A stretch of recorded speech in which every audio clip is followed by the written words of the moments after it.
Alright, today we're going to dive into one of the oldest, most foundational poems in all of Western literature, Hesiod's Works and Days. Now this was written almost 3,000 years ago, but it's this amazing mix of a farmer's almanac, a moral guidebook, and honestly a cosmic complaint that asks some questions that are still incredibly relevant. And it all boils down to these two huge questions that I think we all still grapple with. Why is life so incredibly hard? And when the world seems totally unfair, what's the point of even trying to be a good person? Hesiod's answers, coming to us from around 700 BC, are just fascinating. So where does this grand, epic poem come from? Well, believe it or not, the entire 800-line masterpiece was kicked off by a pretty bitter family feud over an inheritance. The whole thing is basically Hesiod talking directly to his brother, a guy named Perseus. See, after their dad died, they split the inheritance. But Perseus got greedy. He apparently went and bribed the local leaders, these gift-devouring judges, to get a bigger slice of the pie. Straight up cheating Hesiod out of his fair share. But here's where it gets really interesting. Instead of just being mad, Hesiod tries to understand his own anger. He says there are actually two kinds of strife or conflict. There's the bad kind, obviously, the one that leads to war and pointless arguments. But then there's a good kind of strife. It's a healthy, competitive spirit. It's that envy that makes one potter look at another's work and think, hey, I can do better. And that, he says, is actually a gift to humanity.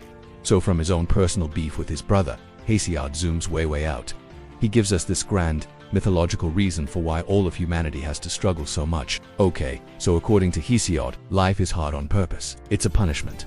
After the Titan Prometheus famously stole fire and gave it to mankind, Zeus was furious. So to get back at us, he hid the means of life, making sure that humans would have to toil and sweat for every little thing just to get by. And how did Zeus deliver this punishment? Well, he commissioned what you could call a beautiful evil, a living, breathing Trojan horse named Pandora, which means all gifted. Each of the gods gave her a gift. She was beautiful, graceful, but Hermes also gave her a deceitful heart and, as Hesiod puts it, the mind of a dog.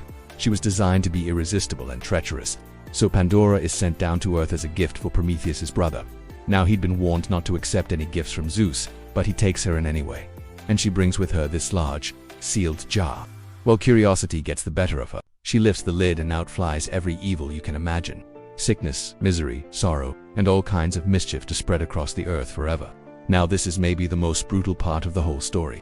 What's the one thing that got left behind in the jar after she slammed the lid shut? Alpis. We often translate this as hope, but, and this is crucial, many scholars argue it actually meant something much darker. Foreboding, the anxious expectation of more suffering to come. It's dread. So we're not just plagued by evils, we're stuck with a constant fear of what horror is coming next. And just when you think it can't get any bleaker, oh it does. Hesiod then lays out this idea that human history is just one long, steady, unstoppable decline through 5 different ages. He starts with a perfect golden age, where people lived like gods, without any work or sorrow, but it's all downhill from there. The Silver Age was arrogant, the Bronze Age was just horrifically violent. He does insert a brief, nobler age of heroes, the guys who fought at Troy, but he sees that as just a little blip. For Hesiod, this long slide leads right to his own time, the 5th and final age, and his description of his own era is just devastating. He says he wishes he had died before or been born after. For him, the Iron Age is one of endless work, constant misery and corruption, where all sense of justice is gone and life is just a cycle of pain. Okay, so we're at rock bottom, right? Total despair. But this is where Hesiod completely flips the script. Right when everything seems hopeless, he offers a way forward. Even in this corrupt Iron Age, he says, there is one thing that can save us: justice. He illustrates the problem with a famous fable, the first one we have from ancient Greece. A hawk catches a tiny nightingale, and as the nightingale is crying, the hawk just scoffs at it, saying, "You're a fool. Why are you struggling? I'm stronger than you. I can eat you or let you go whatever I want." It's the ultimate expression of might makes right. But Tand, this is the absolute key to the whole poem. Hesiod tells his brother, no. That brutal logic, that's the law for animals, not for people. Sure, beasts might tear each other apart, but to humanity Zeus gave something better, something higher, justice or decay. And living by that principle is what's supposed to make us human. So here it is, the big choice at the heart of the poem. You've got two paths, the path to wickedness and injustice. It's smooth, it's easy, and it's right nearby. But the path to virtue and justice, that road is long, steep and rough at the beginning. It's hard work. But, Hesiod promises, once you get to the top, the rest of the way is easy. And if you're thinking, well, I can get away with it if no one's watching, think again. Hesiod warns that Zeus has a literal army of 30,000 immortal spirits who walk the earth, cloaked in mist, just watching. They see every crooked judgment, every wrongful act, and they report it all back. Justice isn't some abstract concept. It's a living, divine force that is always watching. Okay, so the big idea is justice and hard work, but what does that actually look like day to day? Well, the whole second half of the poem is basically a super practical how-to manual for his brother Perseus, and for us, on how to live a good and successful life. The number one absolute foundation of everything Hesiod advises is this: work. He says it over and over.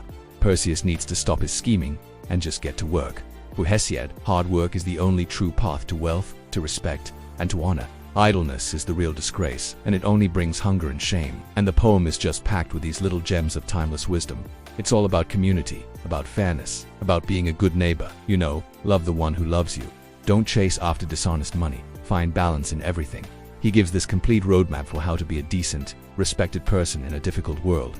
So that's Hesiod's guide to surviving a hard life. It's this incredibly bleak, yet deeply practical vision that argues that even in a world that feels broken and unfair, a meaningful life is still possible. It's built on a foundation of justice, hard work, and community. And it leaves us with this really provocative question.